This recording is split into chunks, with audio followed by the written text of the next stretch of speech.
आप भी कह रहे थे नीतीश के आगे पीछे कोई नहीं है, वहां पर सबसे विश्वसनीय चेहरा वही है।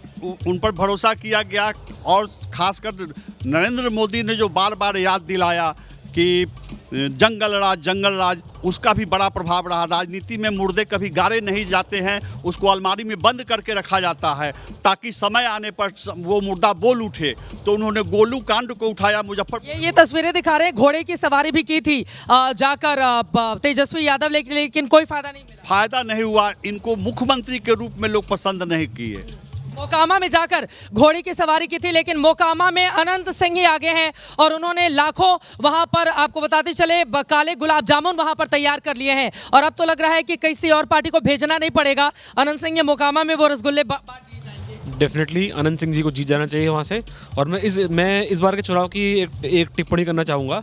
तो पिछली बार जो एनडीए ने गलतियाँ की थी, उनका अलायंस बहुत ज़्यादा बिखरा हुआ था। जो एलजेपी थी, आरएलएसपी थी, उपेंद्र कुशवाहा जी की पार्टी अलग लड़ी थी, तो 40 सीटों पे उनका अंतर आया था अलग लड़ने से।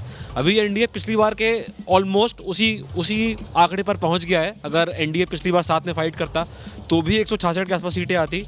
तो मुझे दिख रहा है एक सीएम फैक्टर तो ही, बट साथ में जो एनडीए का एक संगठित अलायंस है, जो इस बार एनडीए एक साथ फाइट कर रहा है, वो एक ज़्यादा बड़ा फैक्टर है। कर्पूरी ठाकुर के पैतृक गांव जाकर प्रधानमंत्री नरेंद्र मोदी ने चुनावी शंखनाद किया था बिहार के लिए, और जहां जहां नरेंद्र मोदी ने रैलियां की थी वहां पर सबसे ज्यादा वोट भी पड़े थे। जो आंकड़े निकलकर सामने आए, नरेंद्र मोदी नीतीश कुमार की जोड़ी ने कमाल कर दिया। देखिए, मोदी जी और नीतीश जी की जोड़ी के साथ बिहार खड़ा है। सामाजिक न्याय के अगुवा कर्पूरी ठाकुर जी का अपमान कांग्रेस ने, लालू यादव ने लंबे समय तक किया।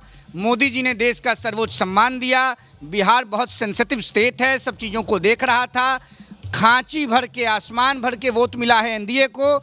और मोकामा में तेजस्वी यादव घोड़ा पर सवार नहीं थे, घोड़ी पर सवार थे। मोकामा की धरती ने तेजस्वी यादव को बिहार की राजनीति का गधा प्रमाणित कर दिया है। तेजस्वी रिजेक्ट हो चुके हैं बिहार की राजनीति में और आगे भी रिजेक्ट होते रहेंगे। इस बार एक और महत्वपूर्ण चीज इसके साथ मैं आपके पास आना चाहूंगी मेघा। सबसे महत्वपूर्ण ये था कि इस बार हमने देखा कि एक भी सीट पर रीपोलिंग की नौबत नहीं आई। बिहार में पहली बार ऐसा हुआ है। आपको बताते चले कि पहली बार, अगर आप ये जानने की कोशिश करेंगे कि सबसे पहले बूथ लूट की घटनाएं कहां हुई, तो बेगूसराय का एक गांव था, वहां पर बूथ लूट की पहली घटना हुई। लेकिन पहली बार इतिहास में ऐसा हुआ है बिहार में जब एक भी जगह रीपोलिंग की नौबत नहीं आई, वो भी तब जब चुनाव आयोग को लेकर न जाने कितने तंज कसे गए थे विरोधी दलों की। मैं आपको थोड़े आंकड़े इस बारे में बताना चाहती हूँ। आपने ये मुद्दा उठाया, 1985 में बिहार में 63 लोग की जाने गई थी इलेक्शन के वजह से, और रीपोलिंग 156 बूथ पे हुई थी।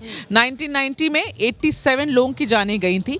1995 में 4 बार कुछ वायलेंस चार जगह पे हुई थी और इलेक्शन को कैंसिल करना पड़ा था कई जगहों पे, वापस वहां पे री इलेक्शन हुआ था। 2005 में 660 बूथ पे वायलेंस हुआ था।